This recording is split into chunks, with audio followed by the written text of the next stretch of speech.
Telluride was great. It really was. Telluride was great. My friends, our friends Bill and Eric were there, and there was a nice couple that worked at the bakery, and Sarah and I moved into a cave on the side of the mountain, and we got jobs, and so we would go to work every day, and every night we'd come home to our cave where we lived. And after, a month and a half in Telluride, Sarah didn't come home one night. So in the morning I went into town and I said, Sarah, where'd you stay last night? And she said, I stayed with the guitar player, the guitar maker. I said, I stayed with the guitar maker. Deal with it. I said, oh, okay, I can deal with it. I'm cool. I'm as cool as the next guy. I can deal with it. So I called my brother Randall, and I said, Randall, I got to tell you, I'm not dealing with this free love thing very well. Sarah didn't come home last night, and I don't know what to do. And Randall said, well, if you still think you got a relationship with her, then, stick around. And if you really don't think you have a relationship with her anymore, then just split. What are you going to do? It's hard. It's ridiculous. I know you want to be modern, but, maybe you're not. If you're not that guy, then don't be that guy. And I thought, well, that's good advice. So Sarah didn't come home the next night. And I walked into town, and I said, hey, Sarah. And I walked over to the guitar maker, and I said, hey, man, my name's Jonathan. Guitar maker is 44, and I'm 20. And he won't look at me, and he won't shake my hand.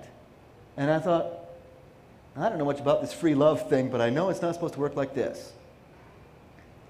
So I said, Sarah, I got to talk to you alone for a minute. So I take Sarah alone, and I said, Sarah, I got to tell you, I'm not really dealing with this very well. And she said, Jonathan, baby, it's okay. Really, it's all right. His dick is so small, it's like sleeping with a woman. This didn't make me feel any better. So I went to my friend Bill, and I said, Bill, his dick is so small, it's like sleeping with a woman. And Bill said, yeah, I had a dilemma with a woman once. He told me the story that he had a dilemma with this woman, and he reached the point where he realized that his only two choices were to go mad or to die. What am I going to do? Am I going to go mad or am I going to die? Should I cut off all of my hair and send it to her? Or should I just blow my brains out? What'll it be? And he's walking through a frozen cornfield in Iowa where he grew up, thinking to go mad or to die. To go mad or to die. And he looks down in the frozen cornfield, and there's a glowing purple jewel. And he reaches down and he picks up the glowing purple jewel, and he's holding it in his hand and he's staring at it, thinking to go mad or to die. And he realizes that what he's holding is a frozen turd.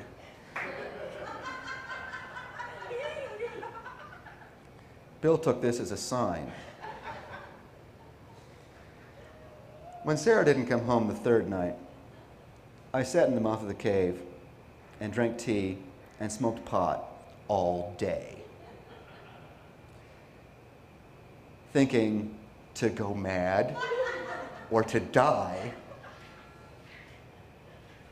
About 3 o'clock in the afternoon, I'm sitting there drinking tea and smoking pot when a white horse walks up the mountain. And the white horse walked right by the mouth of the cave. And I said, hey, horse. Now, I took this as a sign. And about half an hour later, a man and a brown horse walked up the side of the mountain past the cave. And I said, hey, mister. And he said, hey.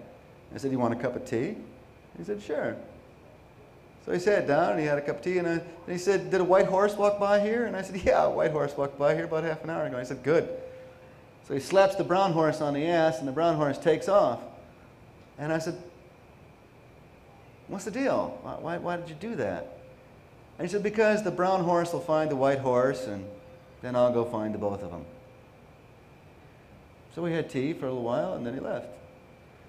And I thought,